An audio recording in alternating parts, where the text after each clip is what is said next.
podemos ver que en el lumen del estómago existe un pH de 1,5, pero cercano a las células, a los enterocitos estomacales, existe un pH de alrededor de 7.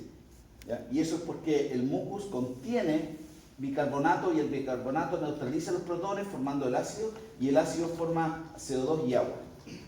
¿Ya? Gracias a la ayuda ahí de la anhidrasa carbónica, que no está anotada. ¿Ya? Entonces así se neutraliza el ácido, y el ácido no llega a afectar, no debiera llegar a afectar a los enterocitos. ¿Está bien? Además de la producción de mucus y de bicarbonato, existen uniones intercelulares herméticas en estas células. Son muy herméticas las células del estómago, lo que hace que sea muy difícil que algo llegue a penetrar, una proteasa, por ejemplo, a la mucosa, ¿ya? Que pueda causar daño. Lo otro es que las células epiteliales del estómago sufren una constante renovación, y se dice que en 3 días se renueva todo el epitelio estomacal, ¿ya? Lo que es bastante acelerado.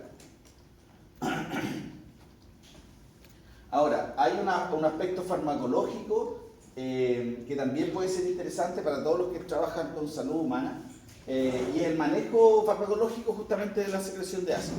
En parte, el ácido lo podemos manejar con antiácidos, justamente con bicarbonato, o con algunas otras sales que neutralizan los protones. El omeprazol es un fármaco que inhibe directamente la bomba de potasio protones.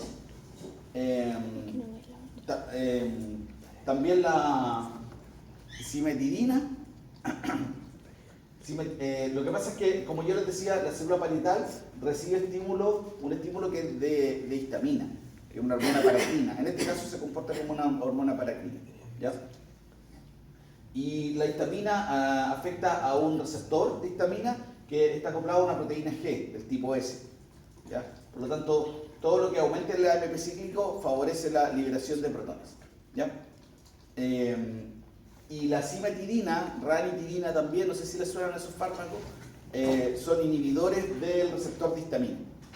Por lo tanto, al consumir estos fármacos se produce una inhibición de uno de los refuerzos que tienen las células parietales para producir protones, ¿ya?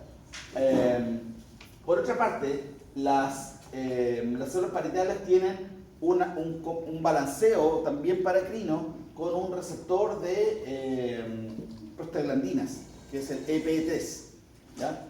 Y las prostaglandinas activan este receptor, y este receptor ahora está acoplado a una proteína G del tipo I, ¿vale? Así que es como un balanceo, es una señal inhibitoria para la secreción de ácido. Por lo tanto, favorece a que no exista tanta producción de ácido, ¿vale? En exceso.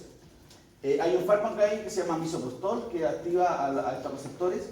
Este mismo receptor, pero con otra prostaglandina, es el que produce la estimulación en la secreción de mucus y de bicarbonato. ¿Ok? ¿Cuál es la importancia de esto? Los antiinflamatorios, y ahí eso sí que les compete a ustedes, los antiinflamatorios no esteroidales. Los antiinflamatorios no esteroidales, ibuprofeno, ketoprofeno, paracetamol, aspirina, inhiben la producción de prostaglandinas. Por lo tanto, todos estos refuerzos de balance negativo hacia la producción de protones y de producción de factores protectores del epitelio estomacal se inhiben cuando estamos consumiendo antiinflamatorios no esteroidales, ¿vale? Por lo tanto, los antiinflamatorios no esteroidales hay que consumirlos con responsabilidad, ¿ya? Ustedes como profesionales recetan, ¿no? Me imagino. Ibuprofeno, ketoprofeno para dolores, inflamaciones y cosas así.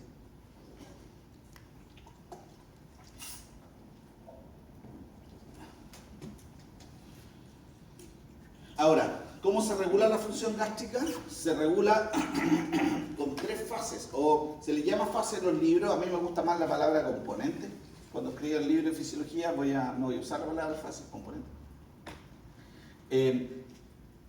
Existe un componente cefálico, gástrico e intestinal. ¿A qué se refiere eso? A circunstancias o eventos que surgen desde el encéfalo, desde el estómago o desde el intestino, y que regulan, en este caso, la actividad del estómago, ¿vale? Entonces, ¿qué circunstancias surgen desde el encéfalo? Lo que está descrito acá, pero se resume en todo lo que yo puedo percibir con los sentidos y que determina finalmente que el estómago se mueva más y produzca más ácido, más jugo gástrico. ¿Ok? Entonces ahí tenemos el olor, la visión, hasta la audición. Si estamos escuchando que se están friendo papitas fritas o sopaipillas, obviamente que eso, además de que nos hace salivar, nos produce el efecto en el estómago. No nos damos cuenta de eso. La fase gástrica dice relación con circunstancias que surgen desde el propio estómago. ¿Cuáles son esas? La distensión del estómago por llegada del quimo y la detección de sustancias químicas que ya se están degradando como producto de la digestión estomacal. Además, existe secreción de gastrina, que es una hormona que también, en el fondo, es reflejo de la actividad estomacal.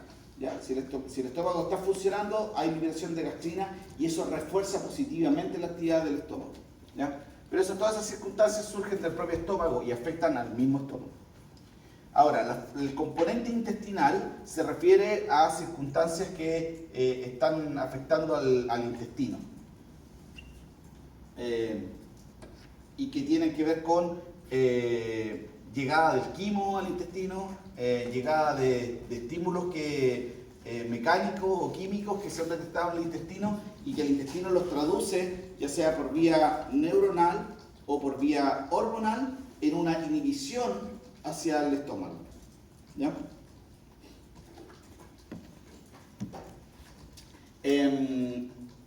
Ahí están un poquito más descritas los componentes gástricos e intestinales. Ahora, secreciones del intestino delgado y grueso, las dos juntas. ¿Por qué las dos juntas? Porque el intestino delgado y grueso no secreta muchas cosas. ¿Ya? Secretan gel, o sea, mucus, secretan bicarbonato, secretan agua, electrolitos. Pero básicamente como para protección, es básicamente eso. ¿Ya? No hay mucho más. En respuesta a estímulos mecánicos, lo típico que hemos visto, distensión de alguna parte, que indica que llega quimo o que llega por quimo en este caso, estimula la producción de electrolitos, agua, mucus. ¿Ya? Y eso produce también estimulación hormonal. La función es protección contra el roce mecánico y sustancias irritables. ¿Ya? Ahora, el intestino sí produce enzimas, pero esas enzimas en estricto rigor no son secreciones porque nunca se separan de los enterocitos intestinales. ¿Ya? Se mantienen unidas covalentemente a los enterocitos. Por lo tanto, en estricto rigor no son secreciones. ¿Vale? Ahí ojo sobre todo con la enteroquinasa. Después vamos a ver por qué. La que sí es una secreción exocrina típica es la secreción del páncreas. El páncreas está organizado en acinos pancreáticos, por lo tanto podemos ver que hay células acinares, ¿ya? O células centroacinares, estas que están acá, y células ductales, ¿ya? Cada una con actividades un poquito distintas o específicas. Entre los acinos están los islotes de Langerhans, que son los que producen insulina y glucagón. El jugo pancreático está formado por agua, bicarbonato, enzimas digestivas y enzimas que están expresadas como zimógenos, o sea, proteínas que tienen que sufrir proteólisis para ser activadas. ¿Vale? Parecido a lo que pasa con el pepsinógeno en el estómago. ¿Ya? Y estas son las enzimas que produce el páncreas y muchas de ellas se producen como zimógenos. Algunas, como las de la fosfolipasa hacia abajo, pueden estar activas, las producen en forma activa. ¿Ya? Pero hay otras que, sobre todo las proteasas, que tienen que ser producidas como zimógenos. Las proteasas son bastante delicadas porque degradan tejido, por ser proteasas. Los tejidos son proteínas. ¿Y quién activa a la mayoría de estas proteasas? Es la tripsina, que se produce como tripsinógeno, pero el tripsinógeno lo activa la enteroquinasa del duodeno.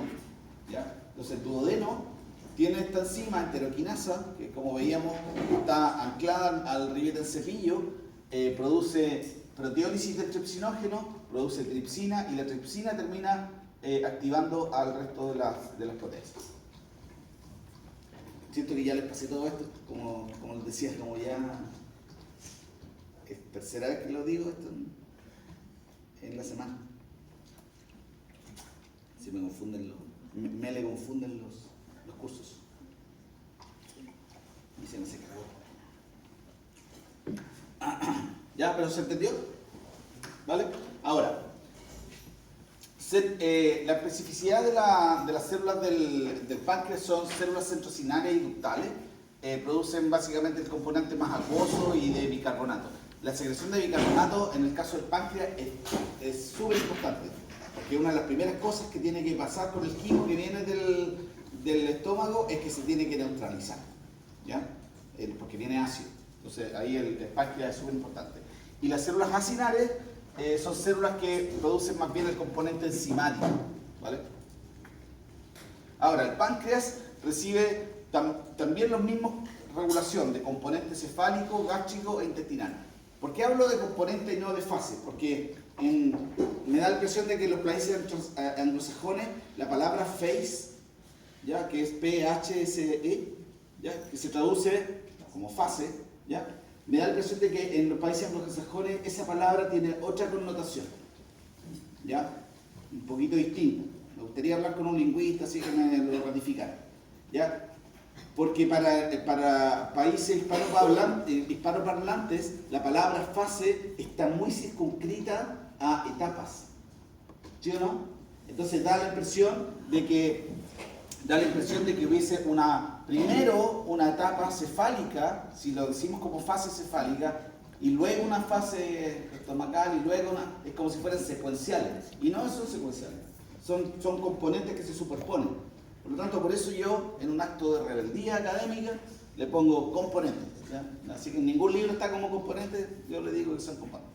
¿Ya? Entonces el componente cefálico es bien parecido a lo que veíamos, ¿vale?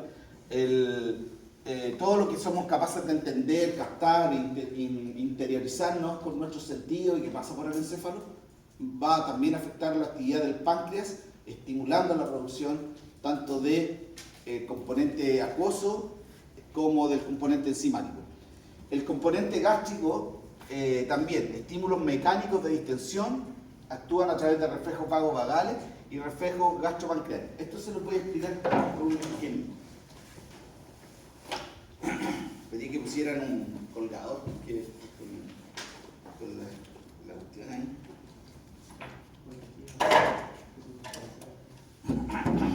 Y algún día alguien se va a caer de este cuestión. El supersueldo es casi patrimonial. Después les voy a contar algo que pasó el fin de semana. Después de que son de esas cosas bonitas que le pasan a uno. Algo académicos. Ok. Estamos en componente gástrico. Miren. Acá tenemos el estómago.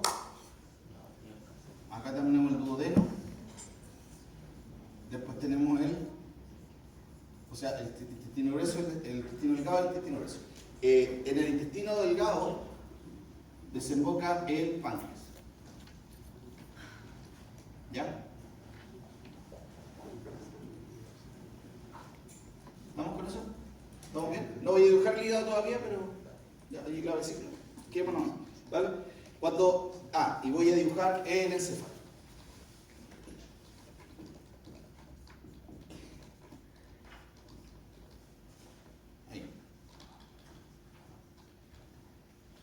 ¿Está bien? Encéfalo. Entonces, cuando hablamos de componentes cefálicos, yo les decía, todo lo que captamos con nuestros sentidos y que se canaliza a través del nervio vago y produce estimulación, en este caso del páncreas, este es el vago. Pero lo mismo ocurre para el estómago, ¿ya? El vago, que es una inervación parasimpática, canaliza todo lo que viene desde el encéfalo, ¿vale? Ahora, el componente gástrico, se entiende que la motilidad gástrica que detectada obviamente por mecanorreceptores va a afectar positivamente la actividad del páncreas. ¿Ya? Afecta positivamente. ¿Vale? Y obviamente la secreción también de la detección de sustancias químicas en el estómago también produce activación del páncreas. ¿Ya? Ahora, eso pueden ser reflejos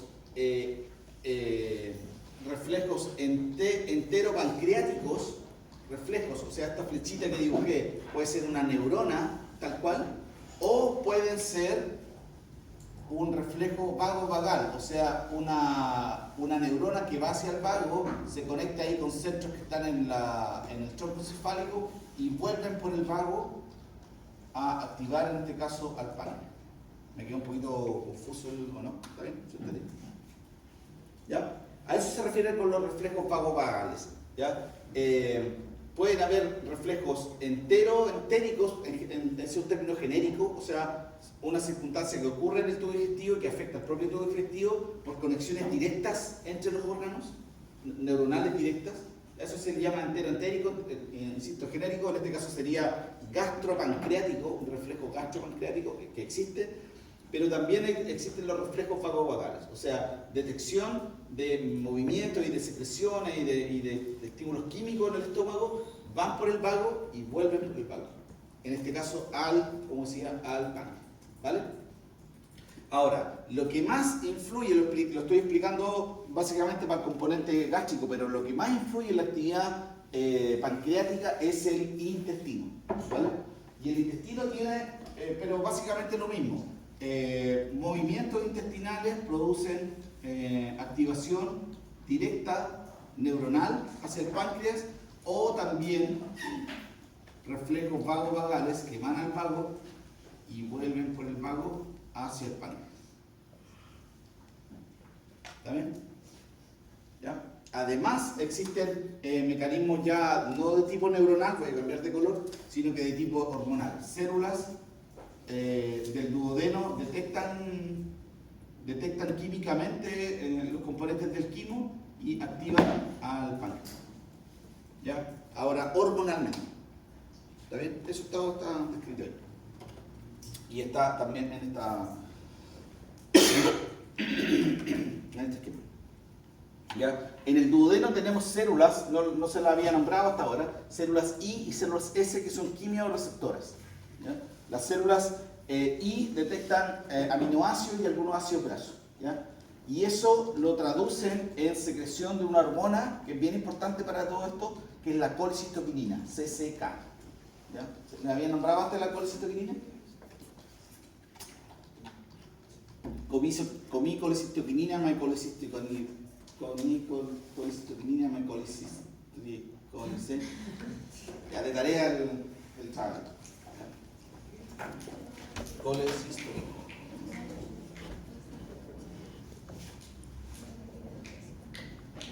Profe dijo que las células I y las células S, ¿qué lo que era? Son células del duodeno. Son quimiorreceptoras. Sí, ¿ya? Son quimiorreceptoras, entonces detectan, en el fondo lo que detectan es que hay quimo y que ese quimo se está degradando. Eso en el fondo lo que detectan, ¿vale? Y lo traducen con la secreción de CCK y la colecistoquinina por medio endocrino llega a las células acinares del páncreas y produce estimulación para la secreción de enzimas pancreáticas.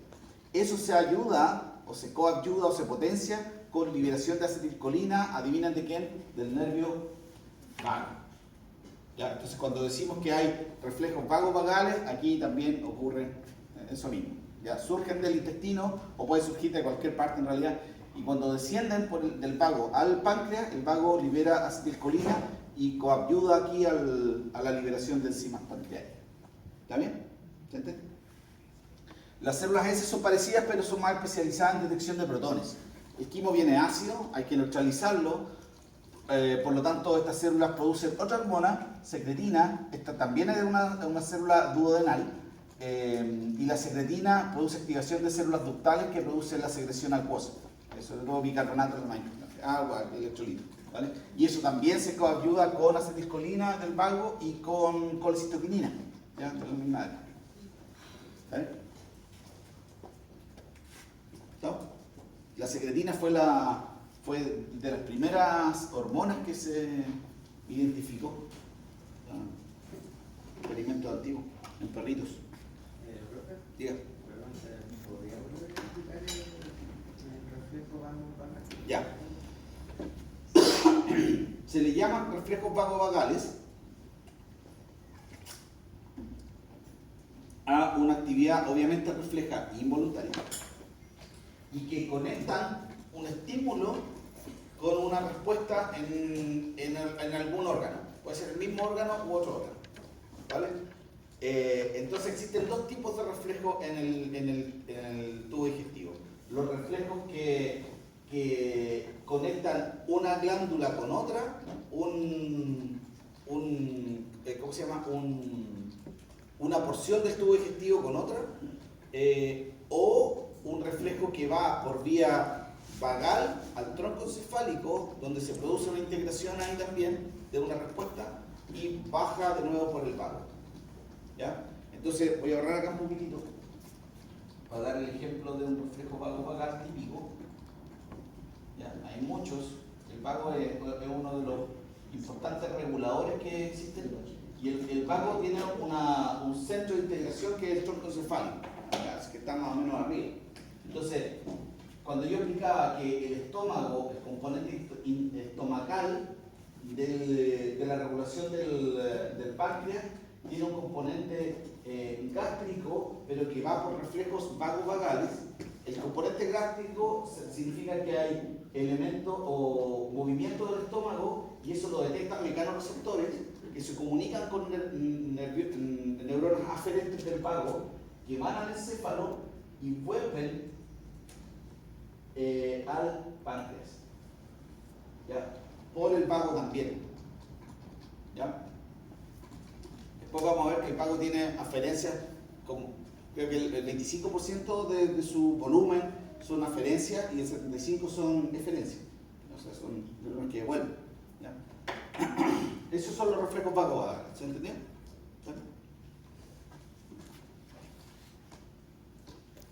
El hígado. Ya, el hígado es, le han hablado de hígado, ¿no? Histología. Lo bueno de hacer las clases tantas veces es que puedo repetir los mismos esquemas. Después muchos de estos esquemas yo los hago como diapo, pero surgen de lo espontáneo, la improvisación. Esto es puro jazz. ¿Le gusta el jazz, no? ¿No? Si les gusta el jazz, están en la ciudad indicada. Hay jazz muy barato en estos lugares. Si ustedes se ponen a trajinar así en Instagram, van a ver lugares. Yo les puedo recomendar varios también. Ayer estuve escuchando jazz en un boliche. Estuvo bueno, es gratis, ¿no? En general es barato. En Santiago no se paga. Claro. Y les recomiendo, súper entre paréntesis. Ustedes ubican la banda Los Tres, un clásico. Tenían un baterista que se llama Pancho Molina, Francisco Molina, que es de Conce, súper y ultra capo. Bueno, sigue sacando música y acá está sacando nuevas canciones de un disco con un profe de acá de la U de Conce, Rodrigo Álvarez, que es bajista, y con el guitarrista de Los Santos Dumont. Se me olvidó el nombre. Pero está súper bueno. Escuché dos canciones que salieron recién. Un jazz como bien combinadito con rock y con funky, así que es como bien digerible, es como para toda persona, no es denso y está súper bueno. Pancho Molina, búsquenlo en Instagram. O en Instagram, en Spotify. Pancho. Y el disco que está sacando más encima tiene una estructura bien bonita, que es el mercado que hay en el centro. En Caupolicán, había un mercado que se incendió. Sí, porque ustedes eran chicos. Y se quemó y quedó porque hay una pelea legal todavía y está la estructura ahí, pero a mí me pareció siempre que esa estructura por sí sola ya es súper bonita y deberían dejarla así como algo como patrimonial, no sé, arquitectónico, es bonita, es grande, es como un arco, es como también le da carácter más encima, deberían hacer otra cosa, o resaltarla, aprovecharla. ¿Ah? Se ve súper feo, como que deberían arreglarlo. No, se ve bien. No, pero pintarlo, colocar bonito. No estoy seguro. Bueno, a ver, discrepar, estamos dialogando. No nos enojemos, no nos enojemos. ¿Sí? No, sí puede ser, puede ser. Pero a mí me pasa con la arquitectura, a mí me gusta harto la arquitectura. Y a veces como que intervenirla mucho. Mira, por ejemplo, una vez, ya me estoy yendo para otro lado, pero yo veía programas de estos de rescate de cosas antiguas. Son programas gringos, ¿ya? Es de rescate de cosas como gallos que buscan chatarra. Bueno, y uno de esos gallos le dijeron, no, tenemos el dato de un auto, así, un auto, pero no me acuerdo qué marca, pero una marca antigua, ya del año 40, no era tan viejo, pero del año 40, sí, pero un clásico que lo tiene un caballero, ya, en un garage. Y el hombre se metió, abrió el garage, estaba todo tapado, puras cosas, y cubierto así con una lona el auto, y el hombre se metió así casi como escarbando, sacó cosas y lo abrió, lo miró, y quedó tan impresionado que dijo, no, esto no hay ni siquiera que tocarlo. O sea, cualquier intervención sobre este auto solo la va a arruinar. ¿Me entiendes? Hay como un sentido patrimonial, hay ciertas cosas que sí las podemos intervenir. Aquí hemos tenido una controversia con nuestra compañera, ella dice que hay que pintar la estructura del mercado, y yo digo que no.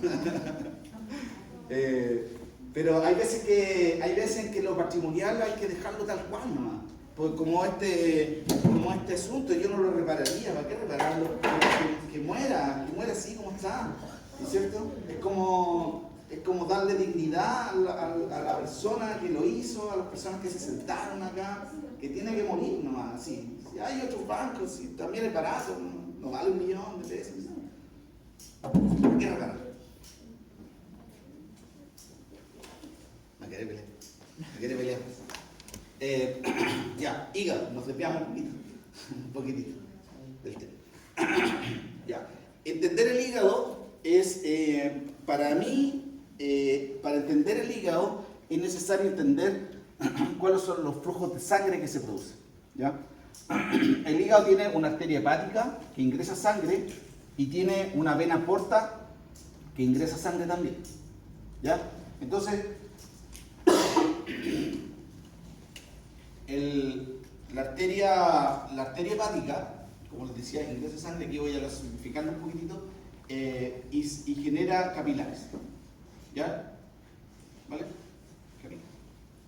Por otra parte, la sangre que viene del intestino, del estómago, intestino grueso, y que recoge los nutrientes, todo lo que se absorbe ahí, forma una vena porta y que también capilariza. Y la gracia es que se funde con los capilares arteriolares que vienen de la circulación general. ¿Ya? Histológicamente forman una sola cosa, se van como combinando los capilares de uno y otro. Y eso todo desemboca en un tercer tipo de capilares, que lo tendría que dibujar como así, que son los capilares venulares,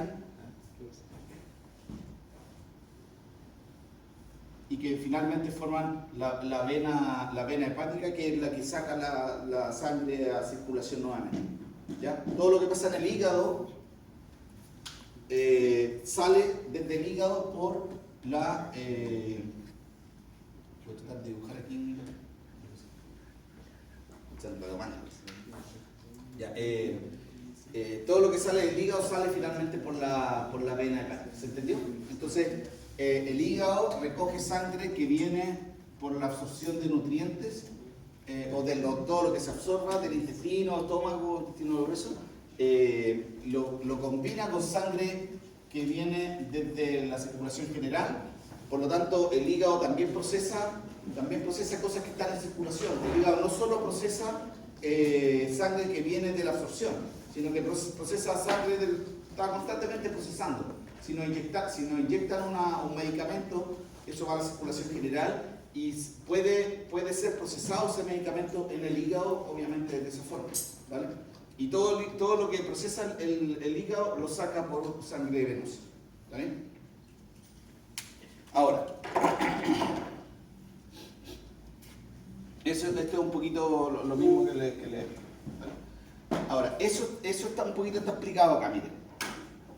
Acá hay como el detalle de lo que quise representar ahí en esa fusión. Acá tenemos esta es la vena central, ¿ya? La que saca la sangre, finalmente, junto con otras se va juntando para formar una vena hepática. Esta es la arteria hepática, que le introduce sangre que viene de la circulación general. Y esta es una rama de la vena porta, que viene con sangre desde el intestino, estómago, intestino. Entonces se mezclan acá los capilares, ¿ya? Se mezclan los capilares y finalmente forman un solo capilar venular, que es el que saca la vena. ¿Está bien? Y entre esos están los enterocitos.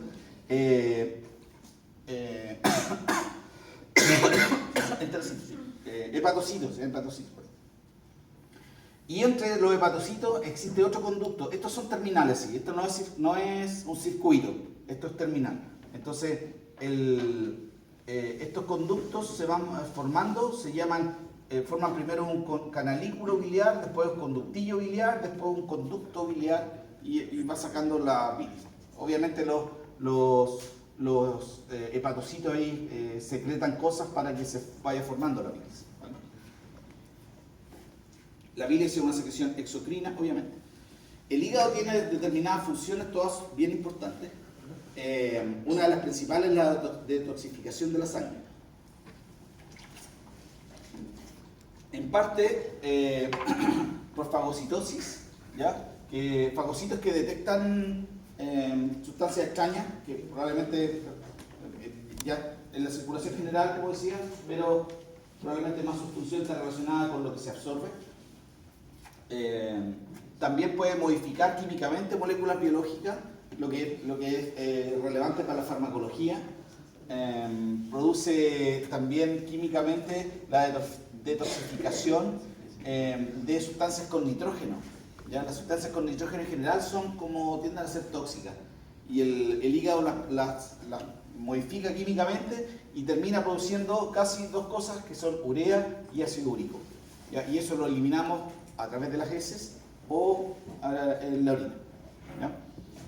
También produce metabolismo, activa o interviene mucho el metabolismo de hidratos de carbono, ya que regula los niveles de glucosa o de glucógeno que se forman y también los niveles de lípidos con la síntesis de triglicéridos, formación de lipoproteínas, formación de cuerpos cetónicos y también produce importantemente síntesis de proteínas sanguíneas como la albúmina, proteínas de transporte plasmático, muchas hormonas como las hormonas tiroidales, que son lipofílicas, son hidrofóbicas, no podrían ser transportadas por la sangre si no tienen proteínas, a veces proteínas bien específicas que las transporten. Las hormonas tiroides, por ejemplo, testosterona, cortisol, tienen que ser transportadas por proteínas en la sangre y esas proteínas las sintetiza el hígado.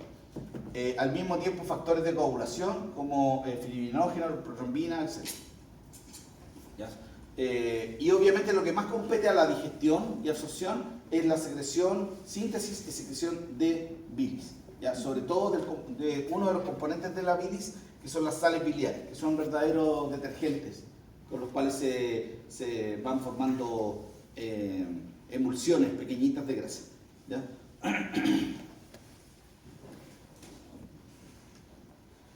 Ahora,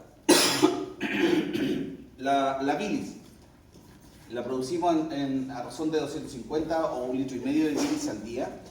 Está formado por pigmento biliar, bilirrubina, sales biliares, fosfolípidos y colesterol y algunos iones. ¿Ya? La bilirrubina es un derivado de la degradación del grupo M o hemo.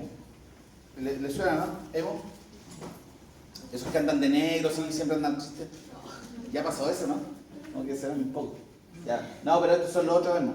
Son la estructura orgánica no proteica que está anclada en la hemoglobina y que permite la conjugación de oxígeno o de CO2. ¿Ya? Cuando se renuevan los glóbulos rojos, se tiene que renovar también la hemoglobina, por lo tanto, el grupo hemo, se tiene que hacer algo con el grupo hemo. Y lo que hace el organismo es producir una molécula que se llama biliverdina primero, después la reduce a bilirrubina, y la bilirrubina la utiliza el hígado para formar parte de la bilis y nosotros la eliminamos por las heces. De hecho, el color parduzco de nuestras heces, al menos de las mías, no, ese estuvo de más. Viene de la bilirrubina, ese estuvo de más, perdón. ¿Ya? ¿Vale? Parte de la bilirrubina también se elimina por la orina. ¿Ya? Entonces el color también amarillentosito de la orina también es derivado de esta. ¿Ya? Ojo con la ictericia del recién nacido, porque es bastante simple, pero algunas guaguitas acumulan más bilirrubina por esto. ¿Ya? Porque se produce mucha renovación, en un recién nacido se produce mucha renovación de hemoglobina. ¿Vale? Entonces hay algunas guaguitas que acumulan un poquito más y eso molesta porque pica, se acumula en la grasa de la piel. Basta con ponerlo en el UV por algunos días y el UV hace que se modifique químicamente la bilirrubina y se vaya como tomando más características hidrofílicas, perdón. Por lo tanto se va como limpiando de bilirrubina la guaguita lentamente. ¿Ya? ¿Vale?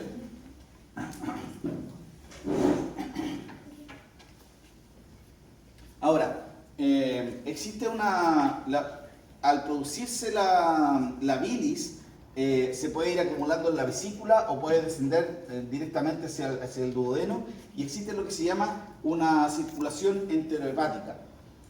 Se refiere a que algunos componentes de la bilis, una vez que son vertidos al lumen del intestino, pueden ser recaptados por el sistema porta sanguíneo, ¿ya? Y al ser recaptados vuelven a integrarse al hígado y como que se aprovechan, ¿vale? Lo que más se aprovecha son las sales biliares, ¿ya? Las sales biliares que yo les decía que le dan ese componente detergente a la bilis y que nos facilita la degradación y absorción de grasa, es en un alto porcentaje reabsorbido. La lecitina, la bilirrubina tienen algo de circulación enterohepática. Algunos fármacos también, como la ampicilina, la sulfonamida, penicilina, en algún porcentaje más o menos también son reabsorbidos. Las funciones de la secreción biliar es proporcionar sobre todo ácidos biliares para la absorción de grasa y vitaminas, ¿ya? Y también la bilis es un medio para eliminar sustancias. Como yo les decía, el hígado en su función detoxificadora de la sangre, muchas sustancias las degrada, las modifica químicamente y los hepatocitos las secretan hacia los conductos biliares. Por lo tanto pasan a formar parte de la bilis y nosotros la eliminamos como la bilis, por las heces. ¿Sí? Cuando decía lo de la acumulación de bilirrubina en el recién nacido, Sí. creo que también hay no una enfermedad, un síndrome de Gilbert, ¿no? Que también se da en adultos. ¿Ya? De acumulación de bilirrubina en el hígado. Sí. ¿Eso se da por lo mismo? ¿No? ¿Por acumulación de bilirrubina? No sé. No, Gilbert, síndrome de Gilbert no me suena, lo siento. No lo sé. Pero básicamente todo lo que sea acumular bilirrubina puede producirse por daño hepático.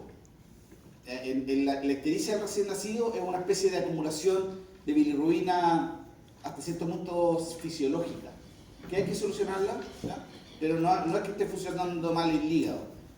Cuando las personas tienen una inflamación sobre todo del hígado o tienen obstrucciones en el colédoco, ¿ya? En el conducto que saca la bilis, se pueden producir aumentos de la bilirrubina a nivel sistémico en una persona, ¿ya? Y eso puede ocasionar distintos problemas, llega a ser tóxica. Para las guaguitas es tóxica, definitivamente. Y las guaguitas, si no se atienden, la acumulación de bilirrubina pueden definitivamente morir. De hecho, hace como 4 años atrás se murió una guaguita en el sur porque no supieron detectar que tenía acumulación de bilirrubina, algo súper simple. Lo hubieran puesto al sol a la guaguita, no necesitaban ningún aparato. Pero no lo cacharon bien y falleció. Y en adultos no he escuchado, es que yo no estoy tan pendiente de la patología lamentablemente, pero no he escuchado que haya niveles de toxicidad tan altos, pero sí es muy complicado que haya acumulación de bilirrubina. ¿Sí? Es un síndrome y dice que el hígado no procesa correctamente la bilirrubina y es hereditario, pero no es mortal. Es como una afección leve y Ya. nada mucho que hacer. Ya, bueno, Se sí, detecta con análisis de sangre. ya. Molesta un poquito la acumulación de bilirrubina, como que pica y genera Hace que incomodidad. las personas tengan como un poco de grasa, como entre los ojos, algunas zonas como amarillentas. Ya, ya. Eso, muchas gracias. Ok, ahora. Ya, todos esos son datos que lo vamos a ir viendo. Esto es cómo se produce la bilis. Se produce por dos mecanismos. ¿Ya? Se produce por secreciones del hepatocito, que aquí están, que el hepatocito secreta hacia la bilis, los sintetiza y secreta ácidos biliares, fosfatidilcolina, bilirrubina conjugada por esta función quimioprotectora o de procesamiento químico. ¿Ya? La bilirrubina se conjuga para que sea más hidrofílica, se disuelva más fácilmente en agua, y xenobióticos que los procesan también los hepatocitos y los vierten hacia los canalículos biliares. Ahora, también por difusión o por permeación masiva desde la sangre, la bilis obtiene los componentes de agua, algo de glucosa, algunos iones como el calcio, el glutatión, aminoácidos y urea. ¿Vale? Finalmente, los componentes de la bilis podrían ser estos de acá, ¿vale? Ácidos biliares, 3 a 4 milimolar, algunos fosfolípidos, colesterol, proteínas. Estos son los ácidos biliares, ácido cólico y quenodeoxicólico, que yo les decía se comportan como verdaderos detergentes. Ahora, un detergente lo que hace es emulsionar. ¿Saben de qué se trata una emulsión? Pero miren, una emulsión es una gotita de grasa grande, al emulsificarse forma gotitas más pequeñas. ¿Ya? ¿Y cuál es la ventaja de eso? Hay una ventaja topológica de eso. Y es que todas las enzimas que van a degradar esa grasa son hidrofílicas. No se disuelven en grasa, porque son proteínas. En general las proteínas son hidrofílicas. Y las lipasas solo tienen la opción de degradar la superficie de cualquier gotita de grasa. ¿Ya? Como la que estoy dibujando. Solo la superficie. Entonces la emulsificación de la grasa produce que haya mucho más superficie de contacto con el agua y por lo tanto con la enzima. Por lo tanto, emulsificar la grasa es una manera de hacer más eficiente la degradación. ¿Ya? Porque esa interfaz es la única que puede permitir la degradación de grasa. ¿Está bien? Y la bilis funciona, por lo tanto, como un detergente. Quik o Vim o a cuenta. ¿Ya?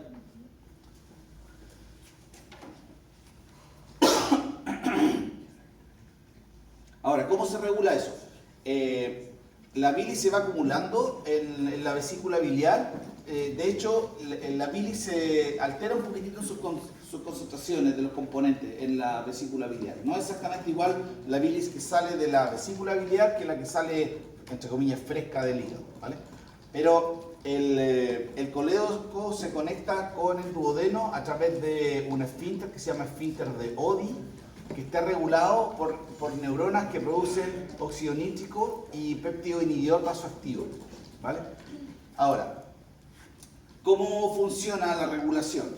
Desde el duodeno existen células que detectan nutrientes, producen colecitoquinina, nuevamente esta es una hormona multifuncional, y la colecitoquinina viaja por la sangre hacia la vesícula, y en la vesícula produce contracción, y eso se coayuda con la liberación de acetilcolina, que viene de fibras vagales. ¿Ya? Producen contracción de eso, y eso se coordina con que las mismas fibras vagales producen activación de estas neuronas que inhiben la contracción del esfínter de Oddi o relajan el esfínter de Oddi, ¿vale? Por lo tanto, la contracción de la vesícula biliar producida por la colecitoquinina y por la acetilcolina se coordina con la apertura del esfínter de Oddi para vaciar el contenido de bilis hacia el duodeno. Y eso obviamente en coordinación con el hecho de que en el duodeno se están detectando nutrientes, ¿ya? Y eso coordinado además, debido a los reflejos vagos-vagales, debido a eso, con lo que está ocurriendo con el duodeno y con lo que estamos percibiendo con el encéfalo. También están los componentes cefálicos, intestinales, ¿ya?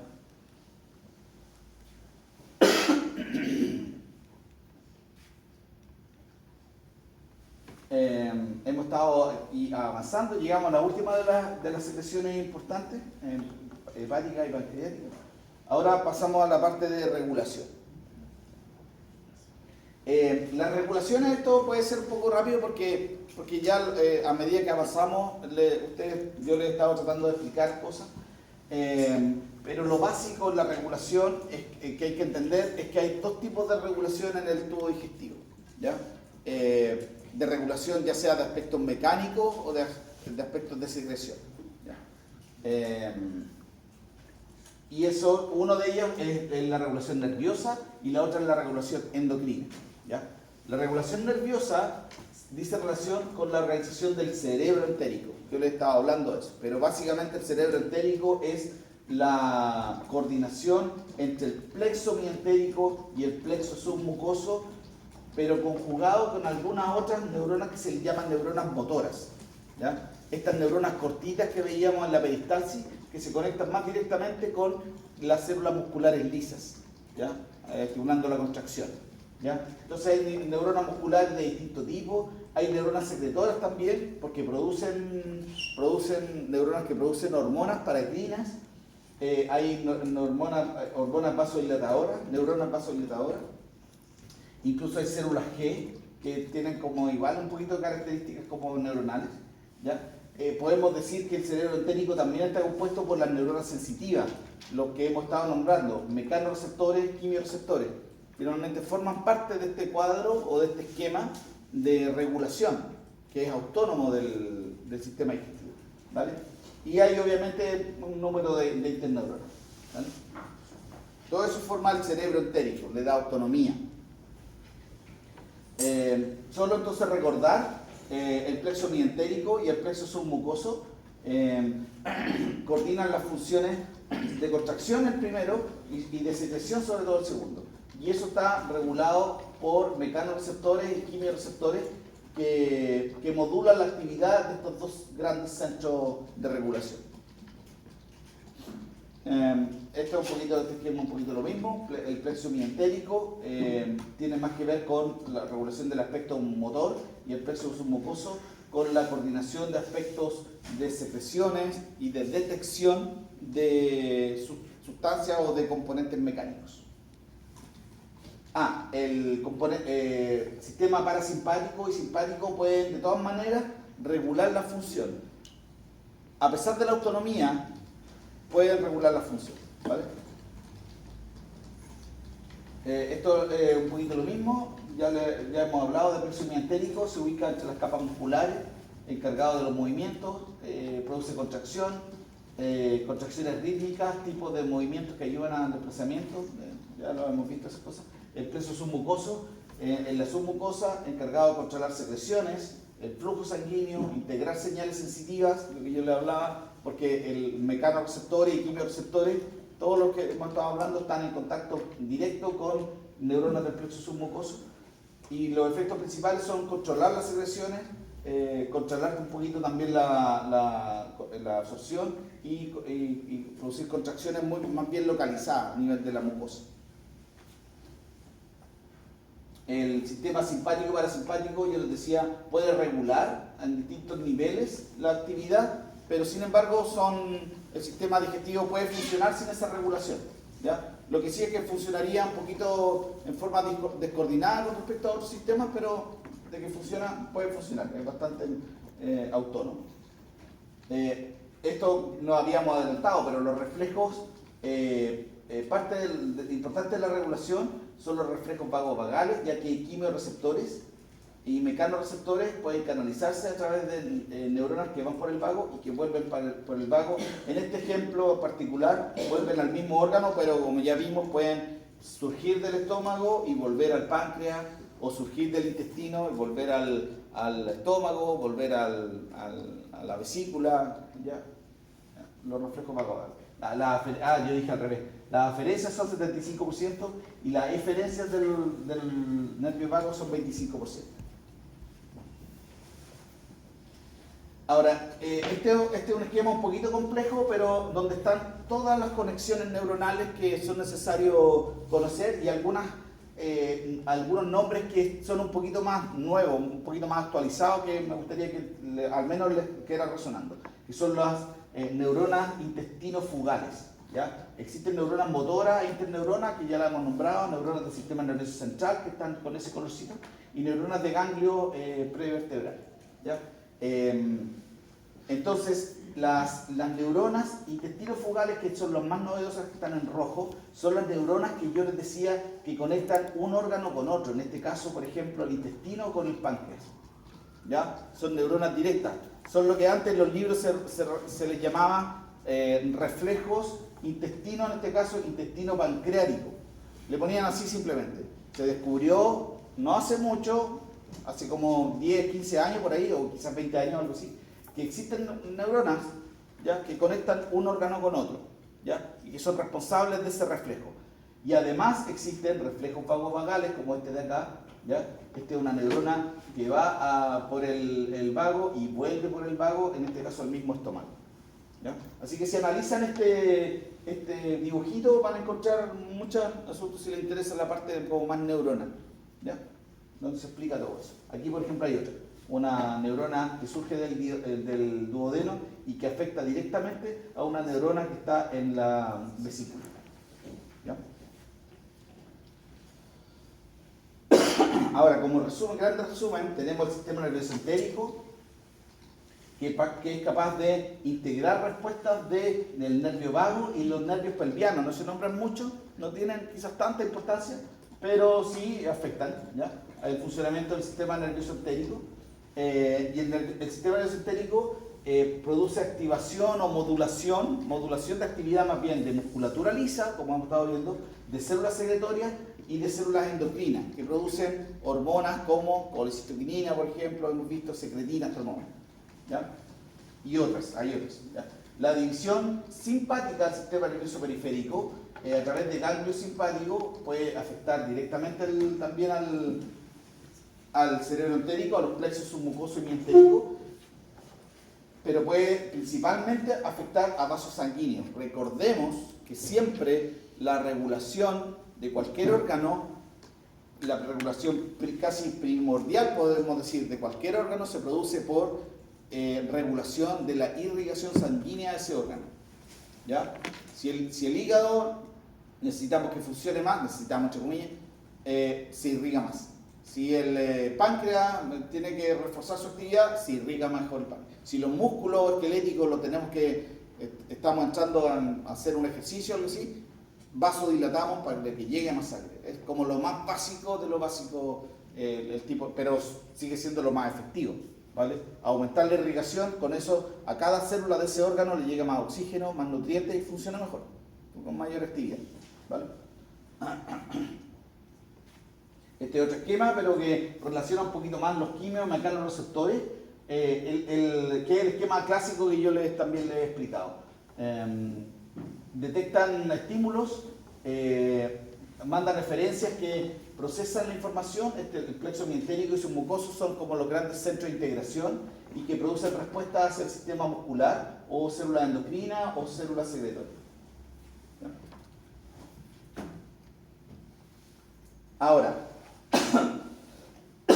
también existen regulación hormonal, ¿ya? Hormonal endocrina propiamente tal, que pasa por la circulación portal, etc., circulación general, o paracrina, ya sea producida por neuronas endocrinas o por neuronas del tracto digestivo.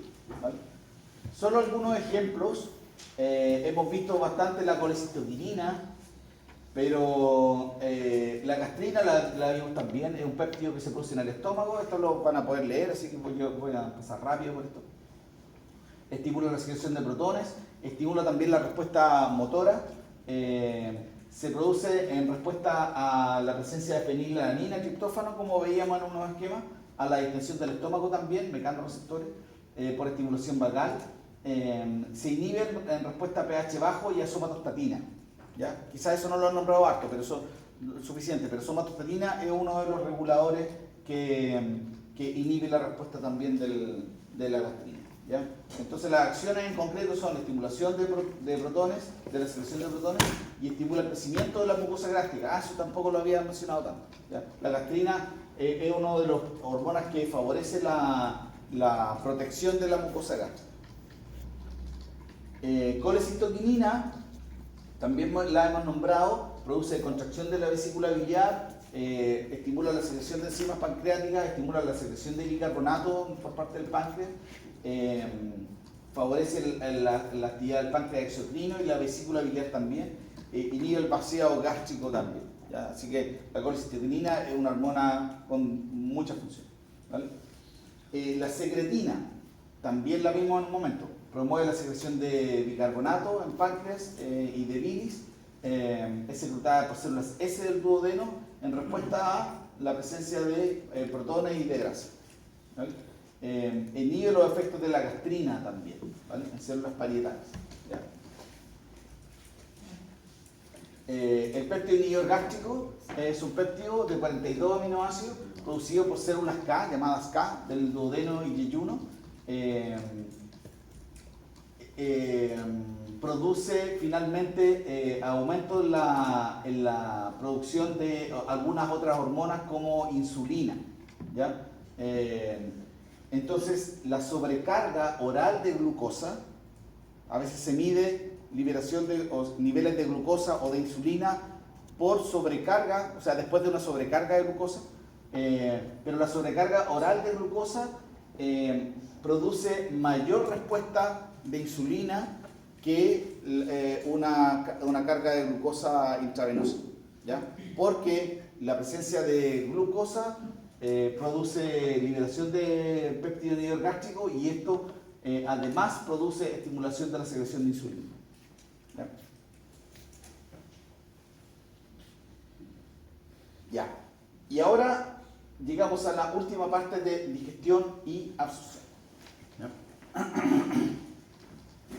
Y quizás la parte más fácil también y más rápida. Como hemos visto ya todo el resto, esta parte se hace fácil.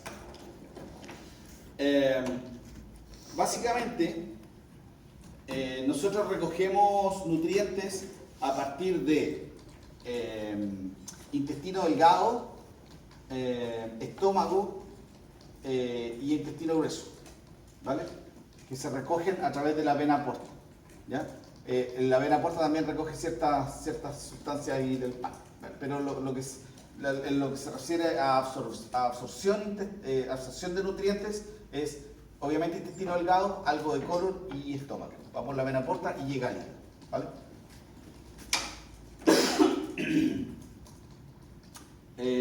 Estas son las principales enzimas digestivas. Las vamos a ir destacando a medida que avancemos, pero ahí tienen un cuadro de resumen para su estudio. Primero, los hidratos de carbono. ¿Ya? ¿Qué hacemos con los hidratos de carbono? Nosotros consumimos bastante almidón en la forma de harinas, ¿ya? Por lo tanto, lo primero que tenemos que recurrir es a degradar el almidón por una amilasa. Esta amilasa es pancreática. Tenemos una amilasa salival, pero como yo les decía, casi no actúa. ¿Ya? Y la amilasa pancreática produce oligosacáridos cortos, maltotriosa y maltosa.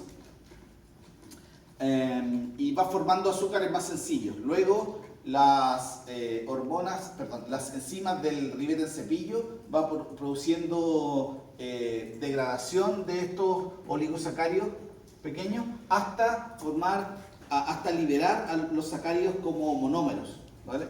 Porque finalmente lo que podemos absorber, aquí hay 3 ejemplos, podemos absorber glucosa, galactosa, fructosa. ¿ya? Por transportadores, estas dos primeras por cotransporte con sodio, este transportador es bien importante, el SGLT1, y la fructosa por un transporte facilitado, ¿ya? Luego, en la cara vasolateral, existe básicamente transporte facilitado, es distinto el tipo de transporte. Entonces se libera glucosa hacia la sangre, galactosa y fructosa. La intolerancia, aquí un poquito menos de patología.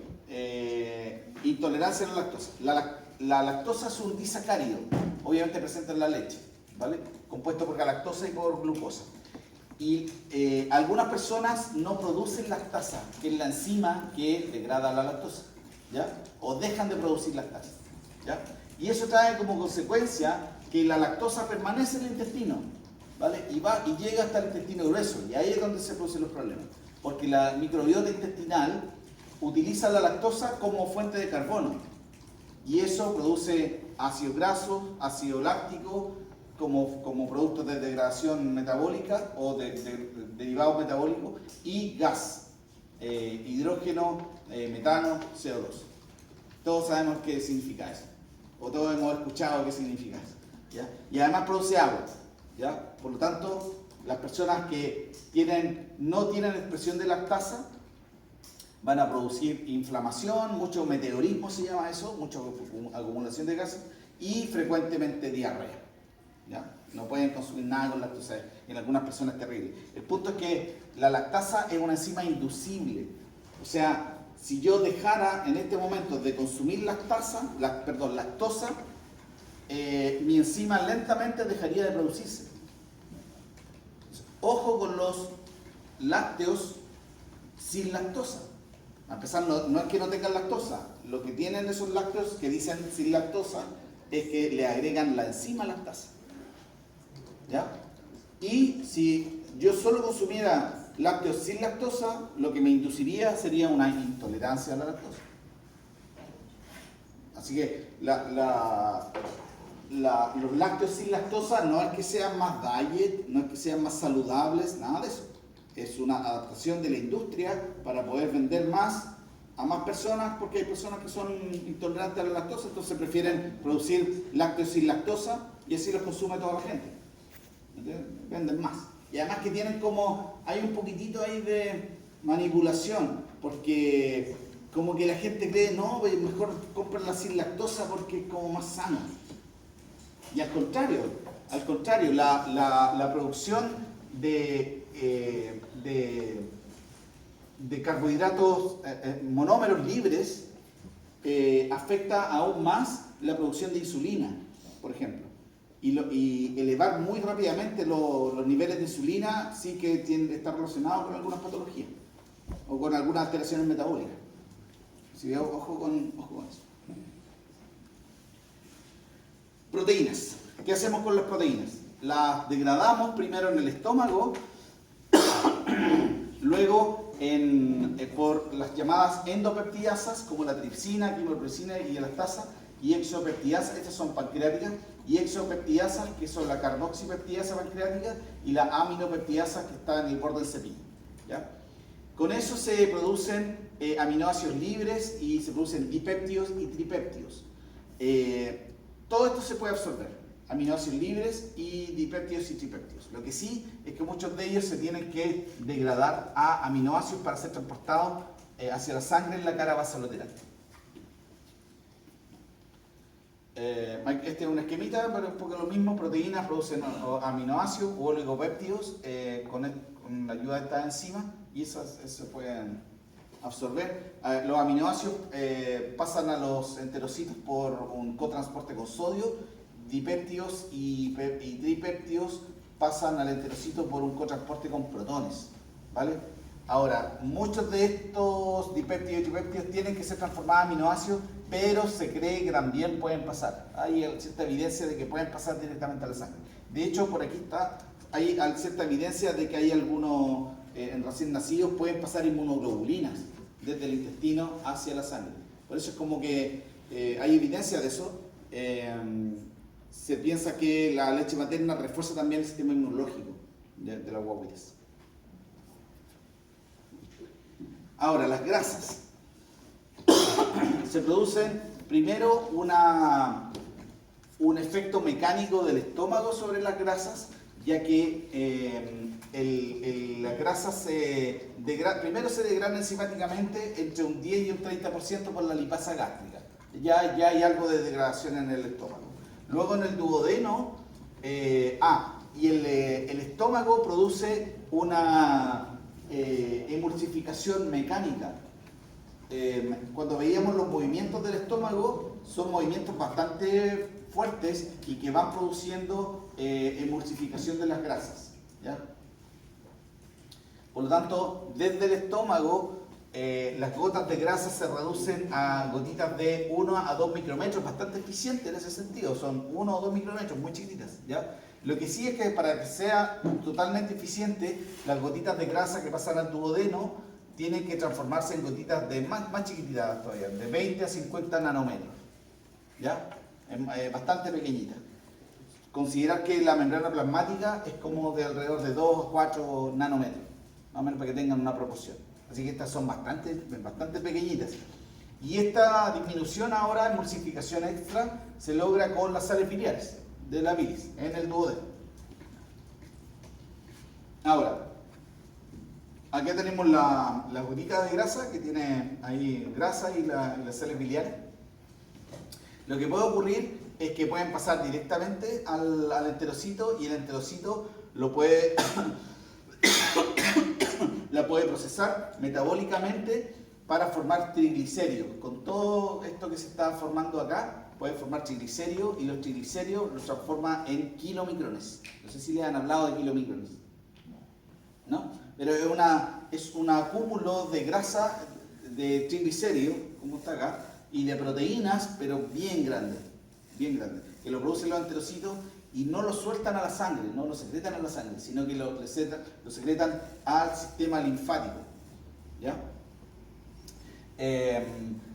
Los productos de degradación de la grasa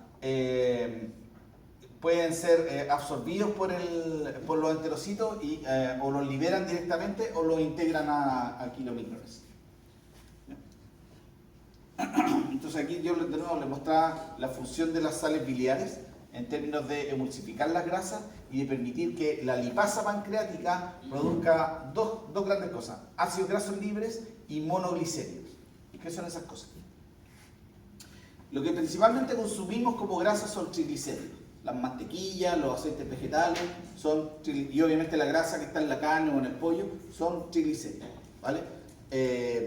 Y lo que hace la lipasa, esencialmente la lipasa pancreática o la lipasa gástrica también, es liberar este grupo, este ácido carboxílico, lo libera, y este otro de acá, y deja el glicerol con uno de esos ácidos. Este es el monoglicérido, a veces se le llama monoacilglicérido, ¿ya? Y estos son los ácidos grasos, directamente, ¿vale? Así que eso todo ocurre en el lumen, y lo que se produce fue finalmente, como está acá, ácidos grasos, y los ácidos grasos pueden ser transportados a los enterocitos, y los monoglicéridos se transportan de nuevo también al enterocito.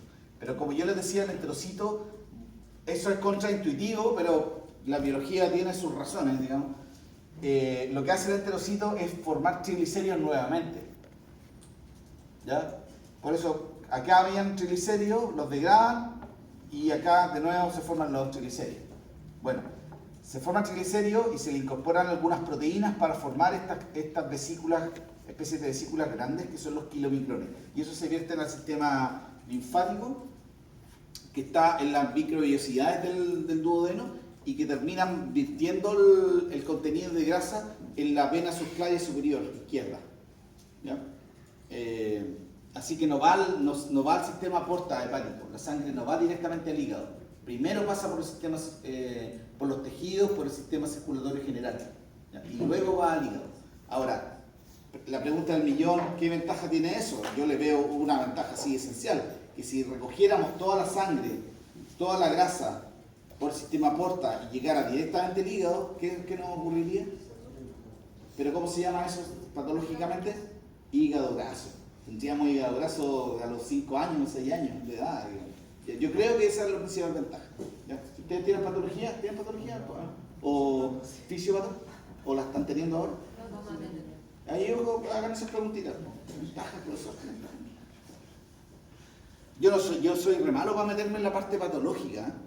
Entonces, como que, porque por una cosa así como estructurada mía, de que yo hago clases de fisiología. Entonces, algunos ejemplos patológicos le meto, pero soy malo para meterme en la parte patológica. No, debo admitirlo. ¿Vale? Ya, pero estamos en esto. No estamos hablando de mí. Ok. Ahora, un pequeño resumen de lipoproteínas. ¿Ya? ¿A ustedes le han hablado de lipoproteínas o no? ¿Sí? Ya, bueno. El hígado produce muchas de las lipoproteínas. Los enterocitos producen kilomicrones. Y las lipoproteínas son partículas que se componen de distintos componentes grasos, triglicéridos, colesterol principalmente, ácidos grasos libres también, y son partículas que tienen como finalidad distribuir la grasa en el organismo. Los kilomicrones son la principal fuente de distribución de grasa hacia los tejidos, ¿ya? Y el hígado lo que toma son los remanentes de kilomicrones. Recordemos que se vierten en la vena subclavia, ¿ya? Pasan por los tejidos sacan lo que necesitan, ¿ya? De grasa, y quedan remanentes de kilomicrones, o sea, gotitas más pequeñitas. Y el hígado lo que hace es tomar los remanentes de kilomicrones, tomar las otras lipoproteínas y todo como que lo desarma y arma nuevas lipoproteínas. ¿Se entiende? Como que ya me llegan kilomicrones, me llega esto otro, ya lo desarmo miércoles. No. ¿Qué dije? No dije mucho. Ya lo desarmo, organizo nuevas lipoproteínas y los vierto a la sangre. Ya, es un poquito súper resumido y medio en forma infantil explicado, pero es bastante eso, ¿vale? Hay algunas lipoproteínas que tienen como funciones más específicas como el transporte de colesterol entre los tejidos y el hígado, ya como las HDL.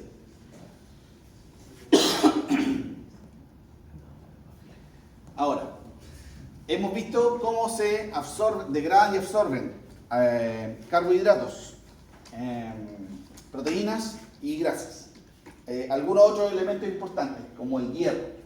El hierro nosotros lo consumimos en la forma de hierro libre, oxidado, y lo que tiene que ocurrir es que se tiene que reducir. Existen enzimas ahí en el revés del cepillo que reducen el hierro y que le permiten ser transportado hacia el enterocito, ¿ya?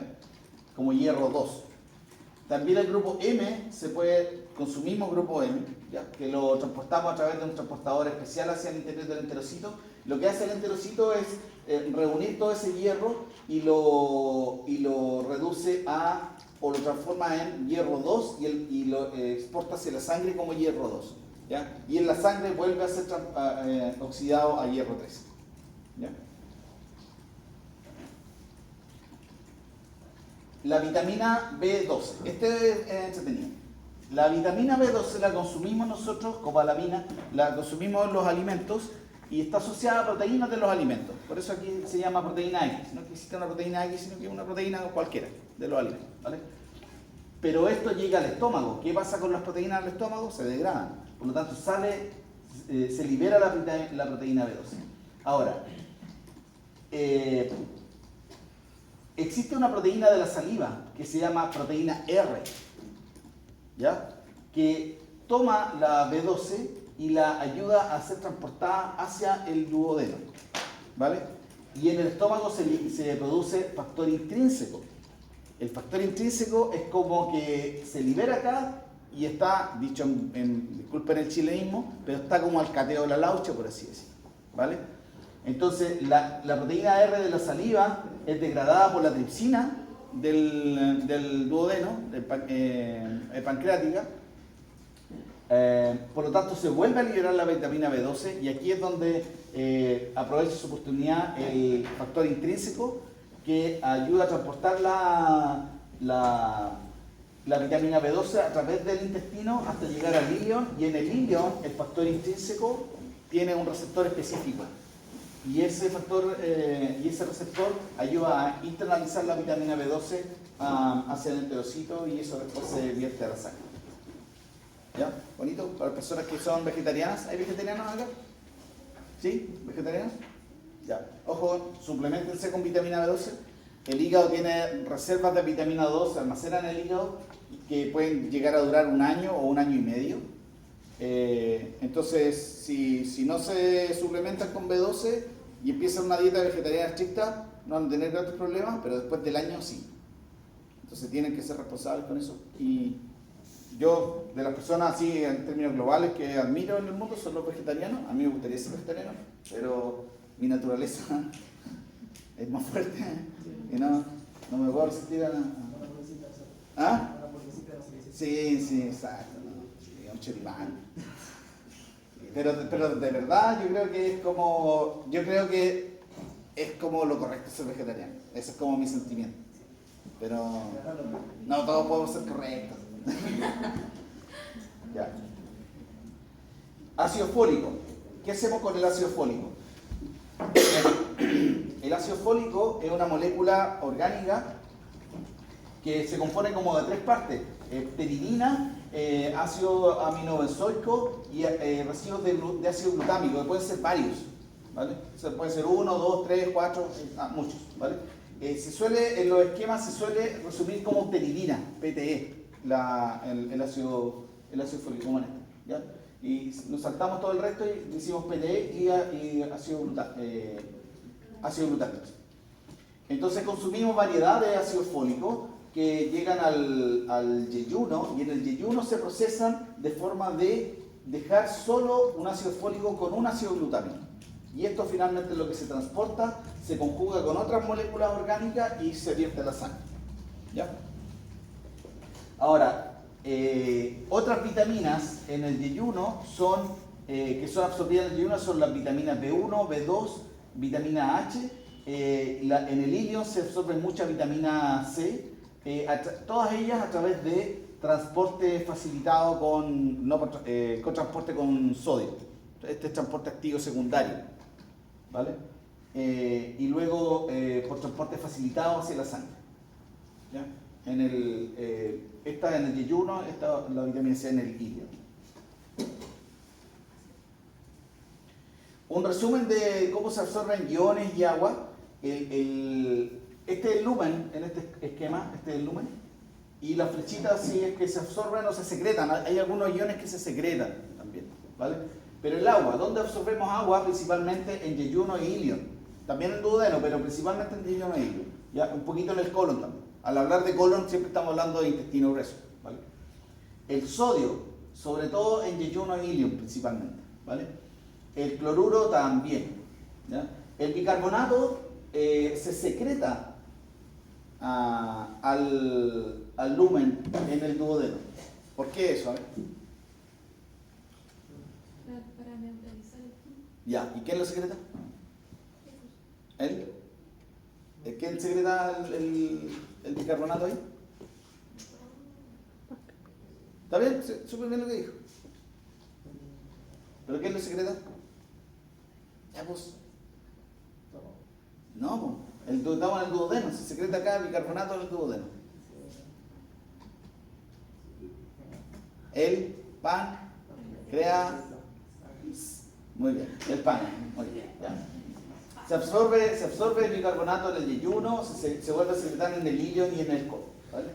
El potasio se absorbe principalmente en el duodeno, se absorbe en el yeyuno, se secreta en el ilion y dependiendo de la actividad de aldosterona se puede secretar o se juega un poquito con los niveles de potasio a este nivel en el colon, ¿vale? Calcio y hierro se absorben en el duodeno. Sobre todo el calcio está asociado a la absorción por estimulación de la vitamina D, del calcitriol.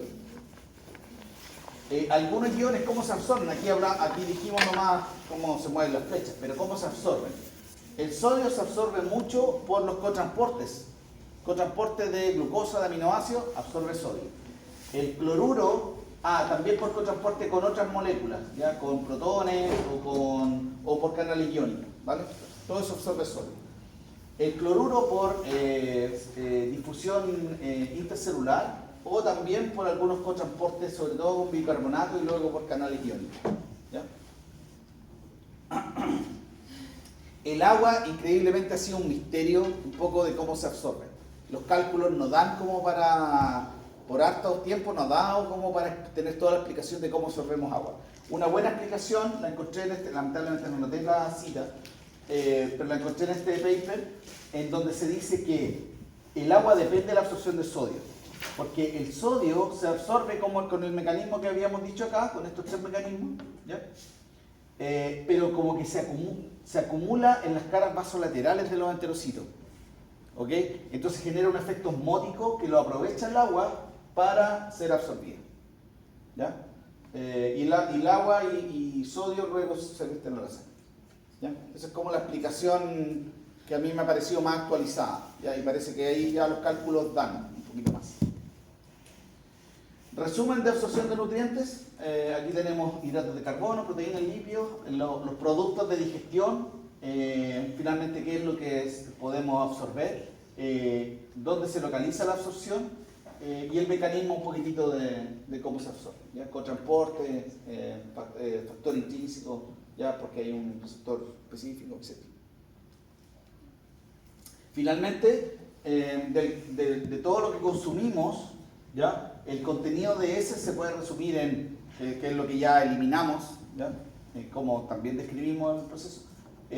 Agua, 76%, células epiteliales, restos celulares, como esto es bastante mecánico, va arrastrando cierto contenido de células, bacterias y residuos de alimentos. Si le sacamos el agua, obtenemos que eliminamos sustancias inorgánicas en un 33%, sustancias que contienen nitrógeno, ya en un 33%, celulosa, que es la fibra que consumimos, avena o vegetales, fibra, 17%, y lípido 17%. ¿Okay? Y con eso terminamos. ¿Qué pasa con los PPT que se saltó? ¿Se estudian o lo vemos en la casa? ¿Perdone? ¿Con Los PPT que se saltó. Ah, sí. No, es que las diapos siempre las uso como un apoyo, como un material de estudio, así que es material de estudio complementario. Sí. Pero en el certamen no se ve, ¿no? ¿Perdone? Como en el certamen. ¿Qué va? Se enfoca en lo que usted en la clase, ¿cierto? O sea, material de estudio es material de estudio, por eso se los entrego. Así que son altamente complementarios. Lo que hemos visto, lo que pasa es que saco algunas diapos porque son a veces redundantes, o volvemos a aplicar las mismas cosas con otros esquemas, o hay algunos detalles que a veces no importan tanto, pero que yo de todas maneras las doy como material de estudio.